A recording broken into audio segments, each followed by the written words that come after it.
the nation's top UFO investigator, receives a threatening visit that will bring his research to an abrupt and premature halt. Albert K. Bender founded the International Flying Saucer Bureau. This was during the big 1952, when flying saucers were witnessed over Washington, D.C. and many other areas around the world. And this organization blew up big within that first year. However, just a year later, he suddenly ended the International Flying Saucer Bureau, and people wondered why. And what happened was that he came home one night, went into his bedroom, and suddenly these three dark, shadowy figures materialized through his wall into his bedroom. They were wearing the hats and the overcoats. They had glowing eyes, and they smelled like sulfur. According to Bender, the three entities communicated with him through telepathy, warning him to discontinue his UFO research and stop publishing his influential magazine, The Space Review. Afterwards, he became ill and didn't eat for 3 days. After this experience, Bender was repeatedly visited. He said they gave him headaches, they controlled him telepathically, and he ultimately gave up his UFO researches and stopped publishing the Space Review, in which he documented UFO sightings throughout the world. He told the people that had been subscribers and he was working with, they told me, we come from a very, very far distant place in this universe. And we have been coming and going from your planet for some time, and we cannot allow you or anyone to interfere. And in fact, we have taken many humans from this planet to cover up our operations until we are done. Individuals who refuse to have this number implantation. We expect some minor resistance, especially from highly motivated religious groups. But eventually, hunger will cause even the most zealous to conform to our program. Gentlemen, I believe that within a year, 2 at the most, our one world government will be a reality. If we continue on our present course, it is my opinion that we could present the devil himself as a world leader, and the people would accept him.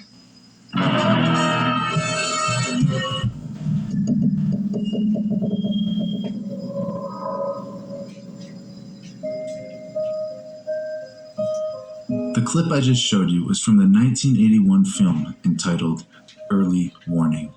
Initially, this film didn't get much attention. However, it is now 40 years later, and people are starting to notice something a little bit strange. Here, see for yourself.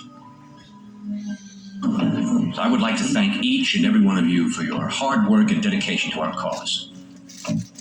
In reviewing this year's progress, let me say that we have been highly effective in conditioning the people's minds to accept our solution to the world's problems.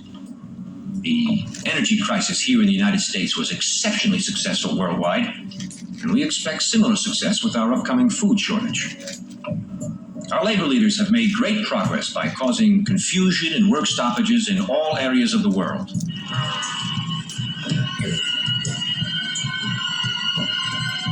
Financially, the dollar is being devalued even faster than we could have hoped. Politically, the public has lost total confidence in any form of government. The threat of universal war is a daily possibility.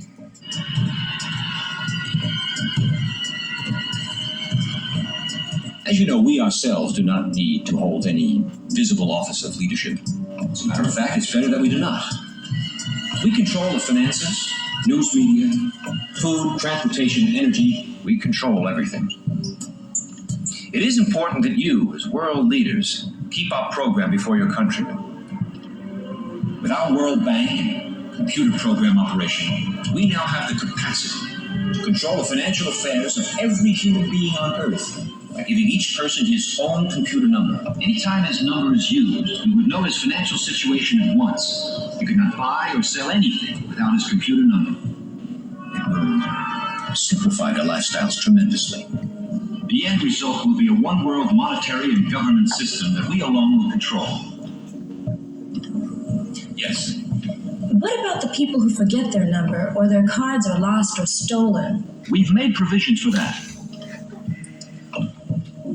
By using this laser imprinter, we can painlessly and permanently affix a person's number to the back of his hand or his forehead if he so desires.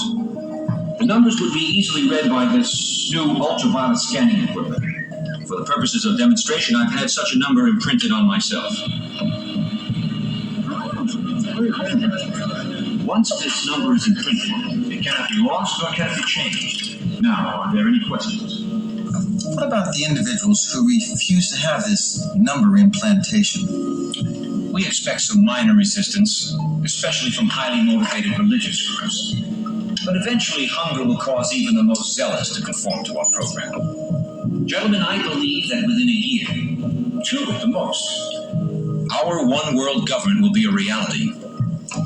If we continue on our present course, it is my opinion that we could present the devil himself as a world leader, and the people would accept him. I looked up in the sky and I saw a new planetary system that was shaped just like this right here. I looked up in the sky and I saw a new planetary system that was shaped just like this right here. Alright, that was a new planetary system that was shaped just like this. And the brightest star was in the brightest planet was in the middle of it. And all these other planets were just like this. Alright, this is a new planetary system I saw. So as I'm moving upward, I see our planet, and I see a huge fireball that was coming straight from the planet. It was like, what I saw, I couldn't draw it right, but I saw the western part of the planet. I saw Canada, what they call North America, South America. I saw that, which means that this was coming from the eastern part of the planet. And I saw a huge asteroid, a fireball, whatever it was. And then I saw sitting next to the planet, this right here.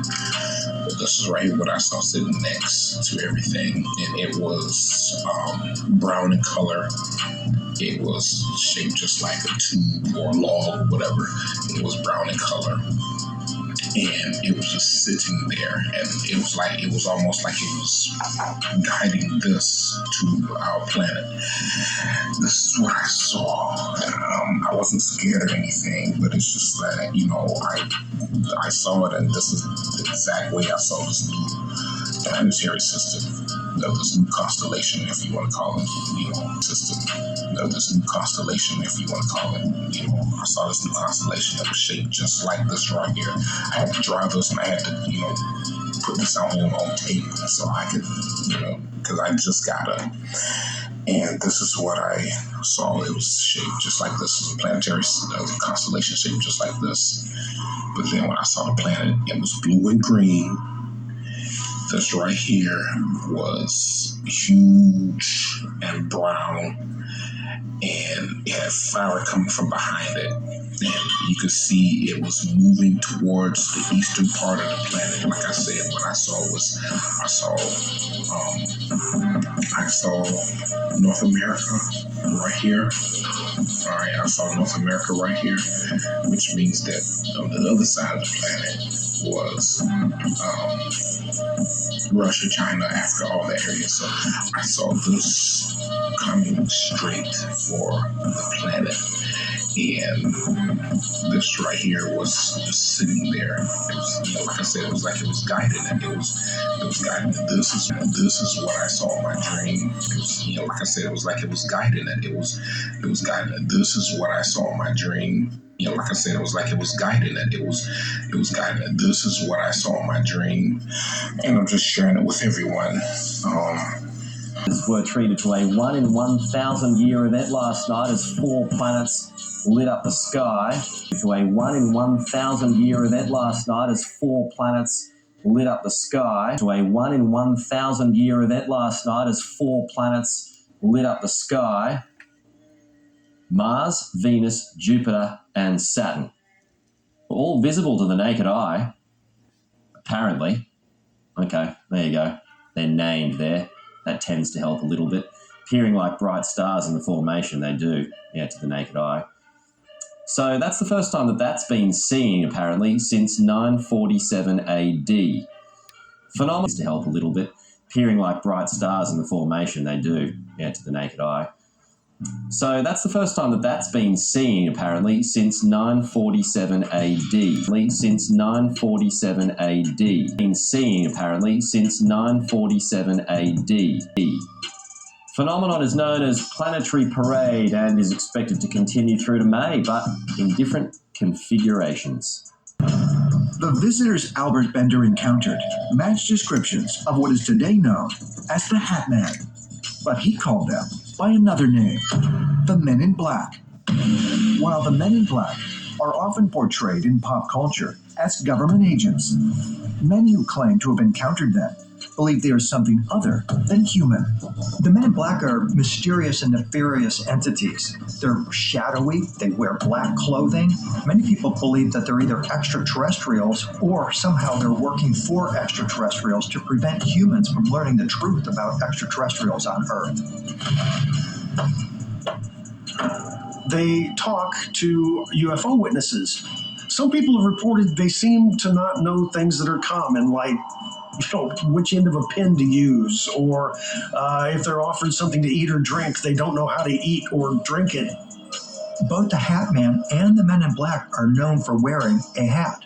They both influence people telepathically. They both appear to be sometimes malevolent, and they could in fact be the same type of a being. There's a theory that the Hat Man and the Men in Black are actually the ringleaders of the Shadow People, and that in fact they direct the Shadow People to influence humans in particular to keep them from investigating UFO experiences.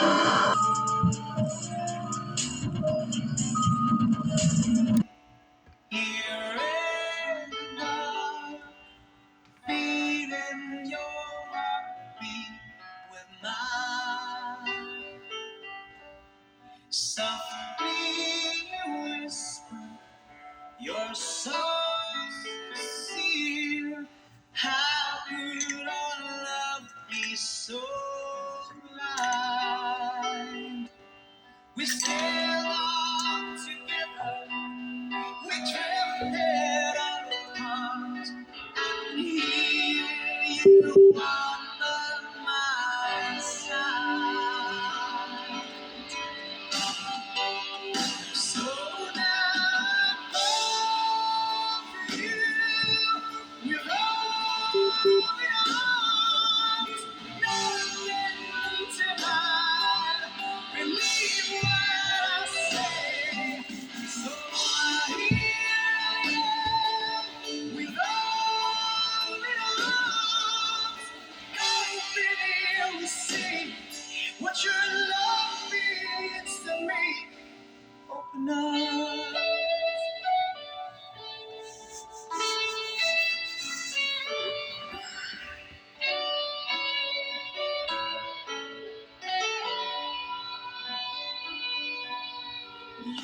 Living without you, living alone. This empty house seems so cold.